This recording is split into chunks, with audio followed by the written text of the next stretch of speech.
آج ہم دنیا کی اس مقدس جگہ پر موجود ہیں جہاں پر حضور اکرم صلی اللہ علیہ وسلم کے قدم مبارک لگے، جہاں پر آپ نے بے شمار صحابہ اکرام کو اپنے ہاتھوں سے دفن کیا، جس کی مٹی سے آج بھی حضور اکرم صلی اللہ علیہ وسلم کی خوشبو آتی ہے جو دل کو سکون اور راحت دیتی ہے، انسان کی تمام تکالیف اور پریشانیاں دور کر دیتی ہیں۔ انسان زندگی کے تمام غم بھول جاتا ہے، اس کے دل سے ایک ہی آواز نکلتی ہے، کاش اسے بھی اس جگہ دفن کر دیا جائے۔ اس جگہ کو جنت البقیع کہتے ہیں۔ یہ کوئی عام جگہ نہیں، یہ دنیا کی وہ واحد جگہ ہے جہاں حضور اکرم صلی اللہ علیہ وسلم نے اپنے پہلے صحابی کو دفن کیا۔ اس جگہ کی مٹی نے حضور اکرم صلی اللہ علیہ وسلم کے قدم مبارک کو بوسہ دیا، آپ کی ان زلفوں کو دیکھا جس کی اللہ نے قسمیں کھائی، اس مٹی نے آپ کے چلنے کے انداز کو دیکھا، آپ کے الفاظ کی ادائیگی دیکھی، اس مٹی نے آپ کو صحابہ اکرام کے لیے روتے دیکھا، اس مٹی نے یہ بھی سنا، اے میرے صحابہ، میں بھی بہت جلد آپ لوگوں سے ملنے والا ہوں۔ اس مٹی نے آپ کو صحابہ کے درمیان چلتے ہوئے دیکھا، اس مٹی پر اس قدر تعداد میں فرشتوں کا نزول ہوا کہ حضور اکرم صلی اللہ علیہ وسلم کو ایڑیوں کے بل چلنا پڑا۔ یہ وہ مقدس مٹی ہے جہاں حضور اکرم صلی اللہ علیہ وسلم اپنی قبر سے نکل کر اس جگہ تشریف لائیں گے۔ یہ وہ مقدس مٹی ہے جہاں ہزاروں کی تعداد میں صحابہ اکرام مدفون ہیں۔ اس جگہ پہنچ کر انسان 1400 سال پیچھے چلا جاتا ہے کہ وہ کیا لمحہ ہوگا جب حضور اکرم صلی اللہ علیہ وسلم اپنے صحابہ اکرام کے درمیان یہاں سے گزرتے ہوں گے۔ کوئی وقت تھا یہ مدینے کی سب سے ویران جگہ تھی جہاں برکت کے بے شمار درخت تھے جو انتہائی کانٹے دار ہوتے ہیں، مگر پھر بھی حضور اکرم صلی اللہ علیہ وسلم کی وجہ سے اس مٹی کو اس قدر فضیلت حاصل ہوئی کہ آج مسلمانوں کا بچہ بچہ اس جگہ دفن ہونے کو باعث خوش قسمتی سمجھتا ہے، مگر یہ خوش قسمتی بہت کم افراد کو نصیب ہوتی ہے۔ اس جگہ کی یہ بھی خوش قسمتی ہے کہ اس جگہ سے بے شمار لوگ بلا حساب جنت میں چلے جائیں گے۔ اس جگہ کی مٹی سے عجیب سی کشش ہے جو سانس سے ہوتی ہوئی روح میں جا کر پورے جسم کو سکون فراہم کرتی ہے۔ اس جگہ سکون ہی سکون ہے۔ اللہ تبارک و تعالی تمام میرے دیکھنے والوں کو اس جگہ کی زیارت نصیب فرمائے۔ تمام دیکھنے والے حضور اکرم صلی اللہ علیہ وسلم سے محبت کرنے والے، حضور اکرم صلی اللہ علیہ وسلم کا نام لینے والے کمنٹ باکس میں السلام علیکم یا رسول اللہ ضرور لکھ دیں۔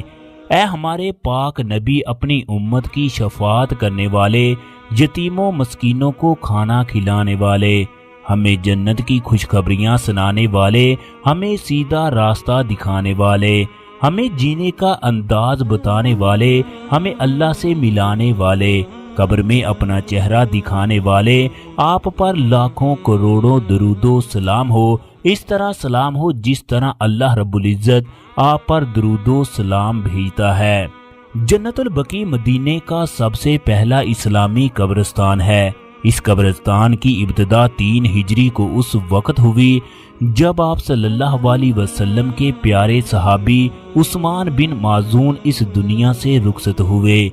کوئی وقت تھا یہ قبرستان مدینے سے باہر واقع تھا، مگر اب یہ قبرستان مسجد نبوی کے ساتھ منسلک ہے۔ حضور اکرم صلی اللہ علیہ وسلم نے فرمایا، قیامت کے دن جنت البقیع سے 70,000 افراد اٹھیں گے جن کے چہرے 14ویں رات کے چاند کی طرح چمک رہے ہوں گے۔ یہ لوگ بلا حساب و کتاب جنت میں داخل ہوں گے۔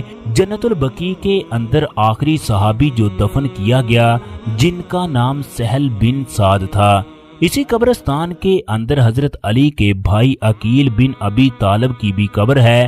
اس کے علاوہ عباس بن عبد المطلب جو آپ کے چچا تھے وہ بھی اسی جگہ دفن ہیں۔ اس کے علاوہ مقداد بن اسود، مالک بن حارث، زید بن حارثہ، جابر بن عبداللہ، حسان بن ثابت، قیس بن سعد، عبداللہ بن مسعود اور معاذ بن جبل جیسے جلیل القدر صحابہ اکرام دفن ہے۔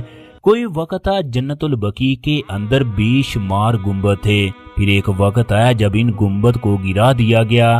دوستو، جنت البقیع میں ایک ایسا بھی آدمی دفن ہے جو اس مقدس جگہ میں دفن ہونے کے باوجود بھی جنت میں نہیں جا سکتا۔ حضور اکرم صلی اللہ علیہ وسلم کی مدینے میں آمد سے پہلے مدینے کے سارے قبائل اسے اپنا سردار بنانا چاہتے تھے، مگر اس دوران حضور اکرم صلی اللہ علیہ وسلم کی مدینے میں آمد ہوئی، لہٰذا وہ حضور اکرم صلی اللہ علیہ وسلم سے حسد کرنے لگا۔ اس نے مسلمانوں کو نقصان پہنچانے کے لیے ظاہری کلمہ پڑھا، جبکہ اندر سے مسلمانوں کے خلاف سازشیں کرتا۔ یہ مسلمانوں کو مٹانے کے لیے کبھی مکہ میں موجود کافروں کے پاس جاتا تو کبھی خیبر میں موجود یہودیوں کے پاس جاتا۔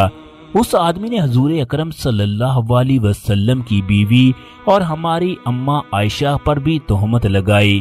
یہ مسجد نبوی میں بلند آواز سے کہا کرتا تھا، اللہ کے نبی اب تم لوگوں میں موجود ہیں، اللہ تبارک و تعالیٰ نے ان کی بدولت تمہیں عزت دی، اب تم لوگوں پر فرض ہے کہ تم نبی کی مدد کرو، آپ کا فرمان سنو، آپ کی باتوں پر عمل کرو۔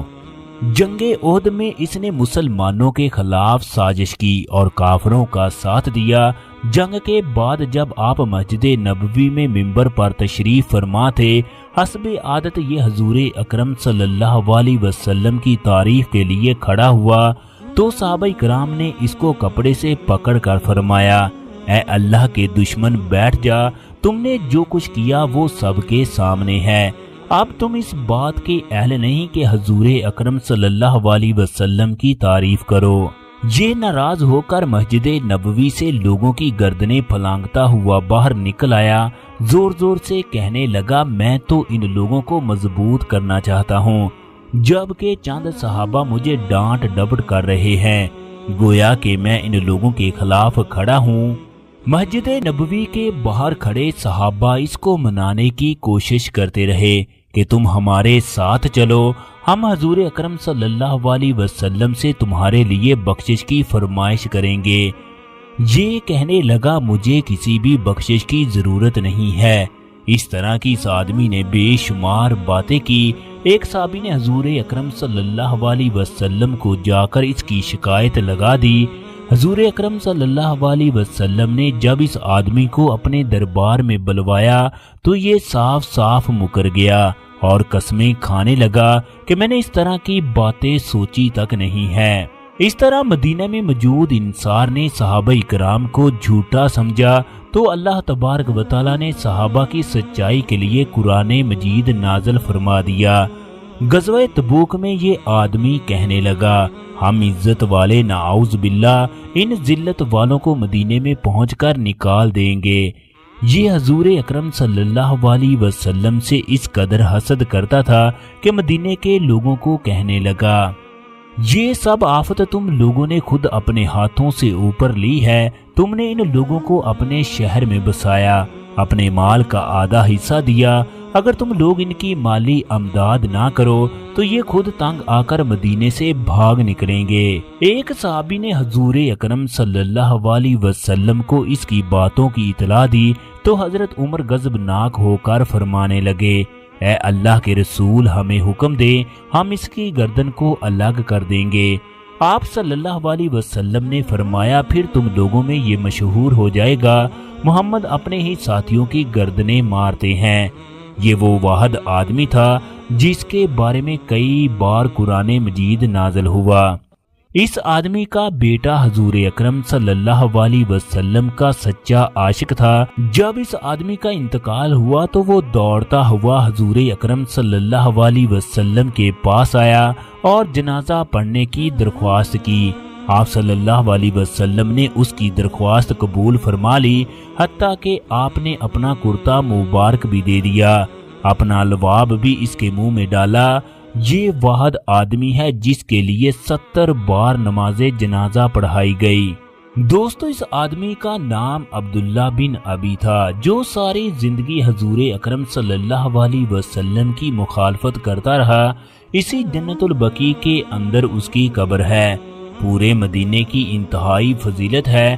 حضور اکرم صلی اللہ علیہ وسلم نے فرمایا، جو آدمی مدینے کی تکالیف پر صبر کرے، اسی حالت میں اسے موت آ جائے، میں قیامت کے دن اس کی سفارش کروں گا، اگرچہ وہ مسلمان ہو۔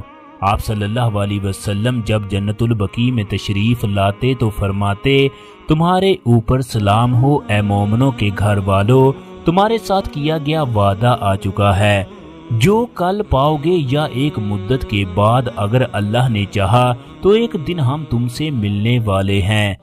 اے اللہ جنت البقیع الغرقد والوں کی مغفرت فرما، آمین۔